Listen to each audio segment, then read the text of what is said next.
In the bustling streets of Kauftown, where life moved as fast as the Okadas weaving through traffic, Jason and Adele were a picture-perfect couple, or so everyone thought. They had it all: the charm of young love, matching couple pictures on Instagram, and the kind of chemistry that made their friends jealous. But beneath the glossy facade lay cracks that would soon split their relationship wide open. It all started at a rooftop New Year's Eve party 3 years ago. Jason was a 26-year-old tech genius, known for his infectious laughter and his groundbreaking fintech app. The app was a lifeline for small businesses across Ghana, and Jason was becoming somewhat of a local celebrity. His confidence was magnetic, his drive inspiring, and his presence hard to ignore. Adele, then 23, was fresh out of university and starting a dream job at Pulse magazine, a trendy lifestyle publication. She was different from the women Jason usually met. While most were eager to bask in his spotlight, Adele had her own shine. She was witty, passionate about writing, and had a quiet elegance that drew him in. They met at the party through mutual friends. Jason had approached her with his signature charm. "Here to steal the show, or just my attention?" he teased, handing her a drink. Adele laughed. "Neither. Just trying to survive these terrible playlists." From that moment, they were inseparable. Dates turned into weekends away, and soon, they moved into a sleek apartment in Aburi, filled with framed photos of their adventures and shelves stacked with Adele's favorite books. Their love felt unshakable, until life happened. Jason and Adele's love story, once fiery and full of promise, began to lose its spark as the realities of adulthood settled in. It wasn't a sudden shift, but a gradual erosion, like waves slowly wearing down a rock. Jason's tech company, Easy Pay, was his pride and joy. What had started as a modest idea during his university days was now a thriving fintech startup with offices in Aburi. At 29, he was already featured in magazines as one of Ghana's rising stars in the tech industry. But success came with a price: sleepless nights, endless meetings, and business trips that kept him away from home more often than not. Meanwhile, Adele, 26, was carving out her own path. Her column, Love Unfiltered, was gaining traction, and she was becoming a household name in the Ghanaian lifestyle scene. She spent her days interviewing interesting people, attending glamorous events, and writing articles that resonated deeply with her readers. At first, they celebrated each other's wins.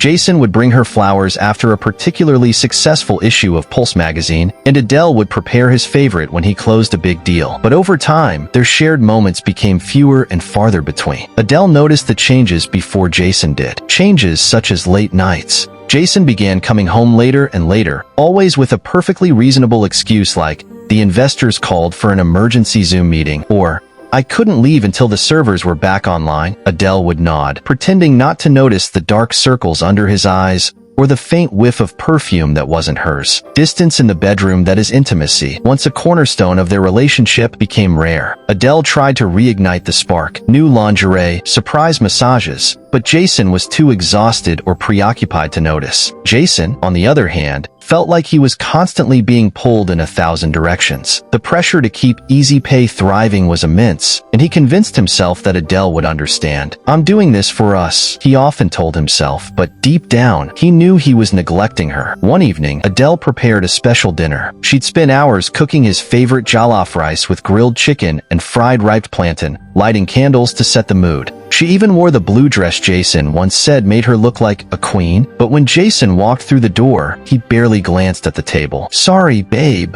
he mumbled, dropping his laptop bag by the couch. "I grabbed something on the way home. It's been a long day." Adele stared at him, her heart sinking. "Jay, can we talk? Can it wait? I have to send out a few emails before midnight." "No, it can't," she said firmly. Jason sighed, sitting down reluctantly. "What's wrong?" Adele hesitated, her emotions bubbling to the surface. "It's us, Jason. I feel like we're drifting apart. You're always working, and even when you're here, it's like you're not really here." Jason rubbed his temples. "Adele, you know how much is riding on this company. I don't have the luxury of slacking off right now." "I'm not asking you to slack off," she countered. "I'm asking you to make time for us. For me." Jason leaned back, frustration evident on his face. You think I don't want to? You think I don't miss how things used to be? But I can't just drop everything. This is our future, Adele. But what about the present? She asked, her voice trembling. What's the point of building a future if we lose each other along the way? After that night, things didn't improve. They didn't talk about their feelings again, each retreating into their own worlds. Adele threw herself into her writing, pouring her frustrations into her column. Her pieces became raw and introspective, exploring themes of love, loss,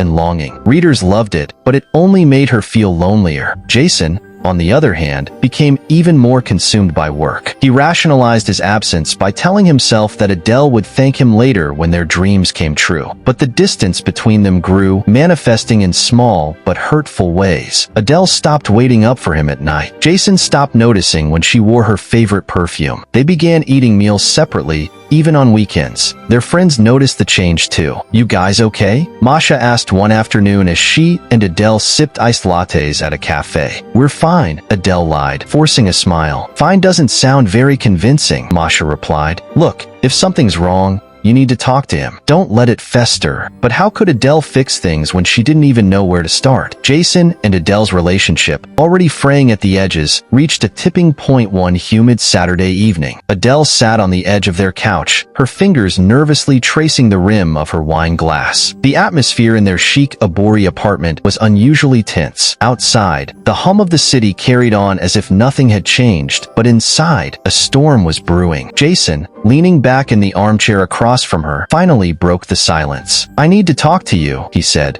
setting his laptop down. Adele sighed, pushing the wine glass aside. About what? Jason hesitated, running a hand through his hair. About us. About our relationship. Her heart skipped a beat. Okay, I feel like we've been distant, and I think we need to do something about it. Adele nodded, trying to remain calm. I've been saying this for months, Jason. What changed? Jason took a deep breath. I've been thinking about how we can bring the excitement back into our relationship. You know, spice things up. Adele raised an eyebrow. Spice things up? How? Jason hesitated again, his gaze darting around the room. What if we tried something unconventional? Adele leaned back, crossing her arms. Unconventional how? He cleared his throat. What if we opened up our relationship, just temporarily, to, explore things outside of us? Adele blinked, stunned into silence. Of all the things he could have said, this was the last thing she'd expected. Jason seemed calm, yet Adele could see the telltale signs of his nerves, his clenched jaw and the rhythmic tapping of his finger against the armrest. His words from earlier still hung heavy in the air. An open relationship?